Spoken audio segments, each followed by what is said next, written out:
மகாநதி சரியில்லை. அடுத்து வர எபிசோடில் நம்ம கிருஷ்ணா இருந்துட்டு நர்மதா கூட விளையாடிட்டு இருக்காங்க. அப்போ வந்து பார்த்தீங்கன்னா நர்மதாவுக்கு ஏதோ உதவி தேவைப்படுதுன்னு சொல்லிட்டு நம்ம கிருஷ்ணா வந்து ஹெல்ப் பண்ணிட்டு இருக்காங்க.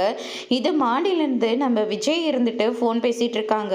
கிருஷ்ணா அப்படி பண்ண உடனே வேகமாக கீழே வந்து நர்மதா பெரிய பொண்ணாயிட்டா. தேவையில்லாமல் அவளை டச் பண்ணுற வேலையை இதோட நிப்பாட்டிக்கோ. இன்னொரு தடவை நர்மதா கிட்ட உன் ஆட்டத்தை ஆரம்பிக்கணும்னு நினச்ச அதுக்கப்புறம் நடக்கிறதே வேற அப்படின்ற மாதிரி விஜய் வந்து சொல்லிடுறாங்க. அதுக்கு அடுத்ததா இது எல்லாத்தையும் விஜயோட சித்தப்பா பார்த்த உடனே நேரா சாரதா கிட்ட போயிட்டு, நீங்க எல்லாரும் இங்க சந்தோஷமா இருக்கீங்க, ஆனா உங்க பொண்ணு நர்மதா கூட அந்த கிருஷ்ணா தப்பா நடந்துக்கிட்டா அப்படின்ற மாதிரி சொல்லிடுறாங்க.